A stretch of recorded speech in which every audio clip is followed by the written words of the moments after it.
have been making cider here at Myrtle Farm since 1904, and now I am the 5th generation to make cider here. So 121 years. Yeah. Wowzers. So was that something you always knew that you wanted to get into? Was it a kind of case of, I'm definitely going to follow this? Was there any resistance? I've always spent much of my childhood growing up in the orchards, being around it, and I think I absolutely love cider making. I don't see it as a job, it's very much a way of life, so it is a real passion of mine that I guess I've been brought up with and therefore got to experience. Yeah, it's in your blood, I guess, in many ways. And there are probably a lot worse places to work. Now, I appreciate in the summer, okay, when it's nice and sunny, that's different, but tending to this kind of all year round, there's probably going to be some slightly less favourable conditions, shall we say. Yeah, we've got over 500 acres of orchard here at Myrtle Farm with over 458 different varieties, and really looking after these trees is a big job. We go around and prune them every year, and then of course harvest is a massive part of what we do and a really important time to bring in all the apples to the mill to be pressed. Well, they're quite resilient as a species. Can you be kind of quite hardy with them?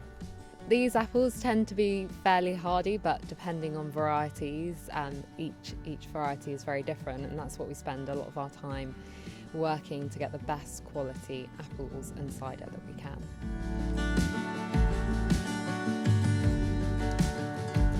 Whenever I chat to somebody who does something with fruit or something with agriculture or something with horticulture, I'll always ask them, come on then, what's the best weather? And they say there's no such thing. But there must be some kind of nice textbook ingredients of the different times of year you'd like a certain type of weather. So just talk us through kind of what you would like to see in a good year.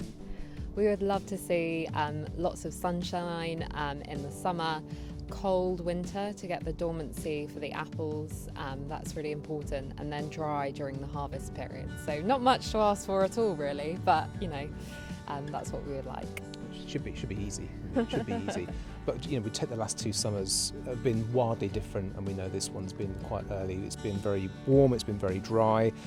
If we go along with summers in the next 121 years, hopefully, but they become drier with intense downpours, or we have more extremes, how can you kind of future-proof those 500 odd acres? So yeah, this is something we're looking at all the time. We've seen lots of different conditions over the last 4 or 5 years. So as a family business, we're always looking ahead to the future. So we've got an orchard with 458 different apple varieties in it.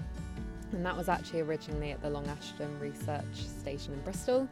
And my grandfather went there and took a cutting from each tree before they literally chopped it all down and brought back the varieties to Myrtle Farm.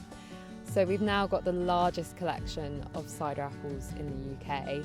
And what that enables us to do is take those varieties and scale it up to a 100-tree trial, which is 100 trees of that one variety.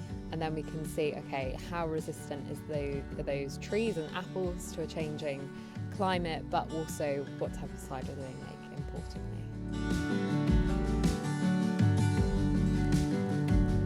Have you got a favourite variety of apple? My favourite is a red streak, so it's a lovely peppery apple. It makes a great, really bitter cider, so that would be my favourite.